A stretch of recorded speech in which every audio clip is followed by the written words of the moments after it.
donner à la fin. Donc je passe donc aux annonces et là c'est pour interpeller en même temps ceux qui nous suivent à distance.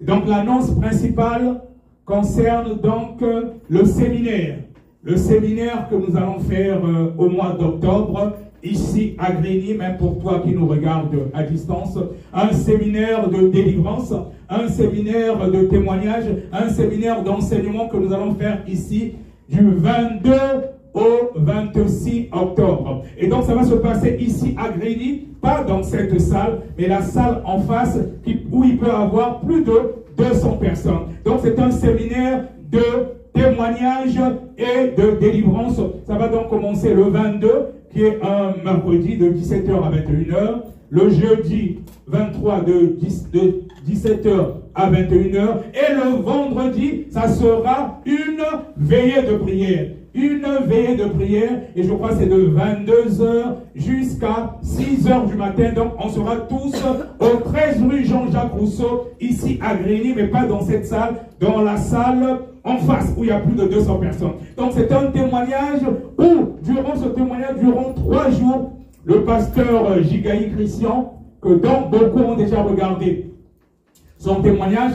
Si tu n'as pas encore regardé, là je m'adresse aussi particulièrement à mes anciens amis politiques qui me suivent aussi sur les réseaux sociaux. Le pasteur Jigaï Christian, c'était un ancien roi sataniste et qui partait jusqu'au 2e ciel. Jusqu'au 2e ciel, et il a été beaucoup consulté par des anciens francs-maçons, des satanistes qui voulaient du pouvoir, qui l'ont rencontré, même des artistes. Parce que beaucoup de gens qui cherchent souvent le pouvoir, et comme il dit dans son témoignage, ils partent en esprit jusqu'au 2e ciel. Et au 2e ciel, c'est là où justement il y a le diable lui-même. Dieu, il est au 3e ciel, au 1er et 2e ciel, ce sont les anges déchus. Et donc, beaucoup qui croient que le diable est Dieu, il n'est pas Dieu. Et je suis en train de parler surtout à mes anciens amis politiques, dont beaucoup parlent du grand architecte de l'univers. Quand on parle du grand architecte de l'univers, il ne s'agit pas du Dieu Tout-Puissant.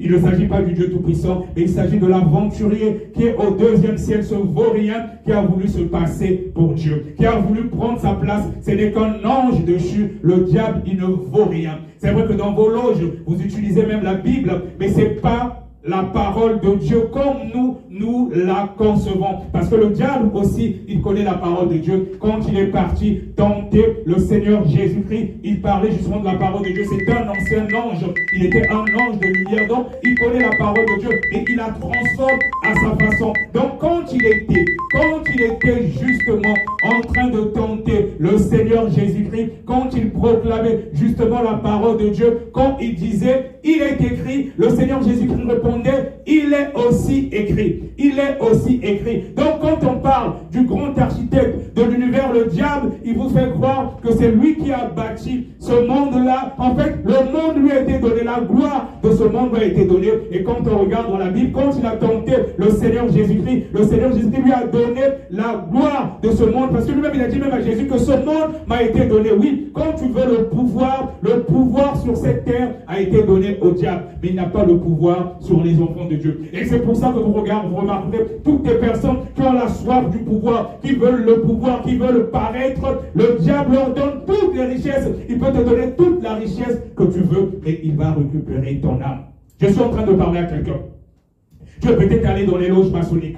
Tu es un artiste, tu es allé voir le diable. Oui, parce que dans le témoignage, le pasteur Jigaï dit que tous les artistes qui ont du succès, pour la plupart, ce sont des satanistes. Et c'est pour ça que je parle à quelqu'un, toi qui écoutes la musique profane, sans le savoir, tu es en alliance avec ces entités-là. Parce que plus tu écoutes leur musique, comme avait témoigné le pasteur Jigaï Christian, il y a un démon qui descend quand tu écoutes justement la musique profane. Et profane, plus tu écoutes cette musique, et puis ce démon s'incarne en toi. Et je suis en train de parler en même temps à mes anciens amis politiques, puisque beaucoup ils sont dans la franc-maçonnerie. Oui, ils sont dans la franc-maçonnerie ou ils sont des satanistes à cause de la soif du pouvoir. Mais quand tu vas mourir, le diable il te donne tout. Mais où iras-tu? Où ira ton âme? Le plus important, c'est l'âme. C'est l'âme, bien aimé, c'est l'âme. J'étais politique, je suis resté près de 15 ans dans ce milieu-là. Et pourtant, j'étais chrétien, mais je n'avais pas la vie de consécration que j'ai aujourd'hui. J'étais un menteur parce que j'étais cadre fédéral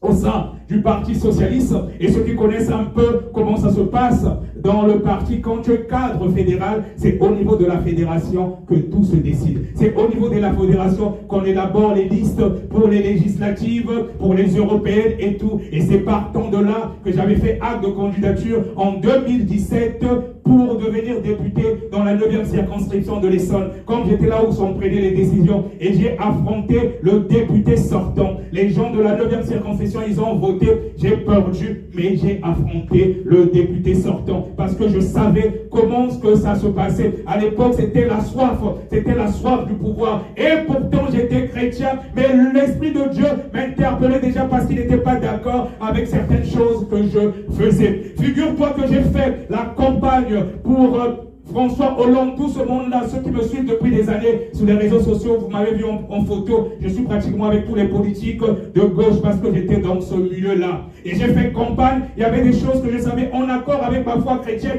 qui n'étaient pas normales.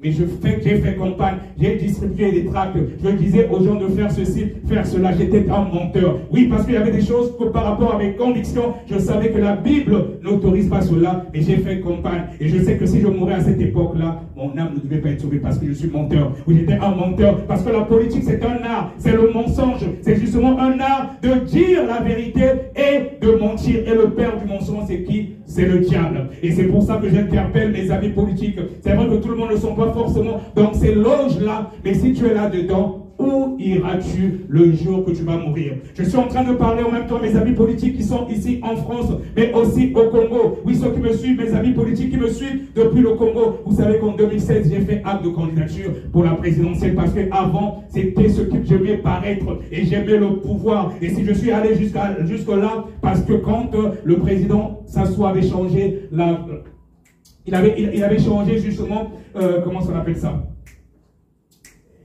Il avait changé justement la constitution, voilà, le fil des idées. Il avait changé la constitution, permettant même aux gens de la diaspora de se présenter. Et j'ai fait acte de candidature. Je suis passé sur Télé Congo et les journalistes étaient en train de m'interviewer. Donc je me disais, comme je suis déjà dans un parti où je suis cadre ici, et en général, comme c'est ici que les décisions se prennent par rapport à nos anciens pays, j'ai fait acte de candidature. J'avais une équipe de campagne. J'ai pris un crédit à l'époque. Je travaillais à la Banque of Africa. J'étais cadre là-bas et j'ai financé ma campagne. J'avais déjà une équipe. Je suis passé sur Télé Congo. J'avais déjà une équipe à Brazzaville. Il y avait des banderoles dans certains quartiers plutôt. Bertrand Kisangou, le candidat de la diaspora. Avant, j'avais la soif. C'était la soif du pouvoir. Mais Dieu n'a pas voulu que je continue jusqu'au bout. J'ai eu des amis qui étaient avec moi ici en France, qui sont devenus ministres après cette élection. Mais Dieu ne voulait pas que je continue. Là, je suis en train de parler à quelqu'un. Toi qui te reconnais dans cette condition, si tu as signé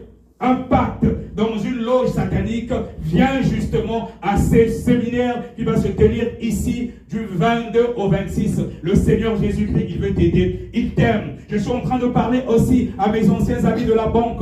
Je me souviens quand j'étais encore cadre à la Banque of Africa, un jour on est parti avec mon directeur à la réception d'un ambassadeur. Et quand je suis parti, je causais avec mon directeur. Il savait que j'étais chrétien, bien que je n'avais pas la vie de consécration que j'ai aujourd'hui. Il a commencé à me parler de la franc-maçonnerie. Et il m'a dit, Bertrand, à un certain moment, il faut que vous saviez ce que vous voulez dans la vie. Parce que quand il me parlait de la franc-maçonnerie, je lui ai dit que je suis chrétien. Il a dit, il faut que tu saches à un certain moment ce que tu veux dans la vie. Je suis en train de parler en même temps à mes amis qui sont encore à la banque. Et toi qui es directeur là-bas au niveau de la banque, en Afrique, à mes amis qui sont directeurs, si tu as signé un pacte avec le diable, viens à ce séminaire que nous allons tenir ici du 22 au 26. Je ne te juge pas, mais que te sert de gagner toute la richesse du monde et de perdre ton âme? Jésus t'aime, il veut te sauver. Viens à ce séminaire, il va te parler et il va te sauver. À Jésus seul la gloire. Alléluia. Amen. On va se lever maintenant, on va faire la prière de clôture.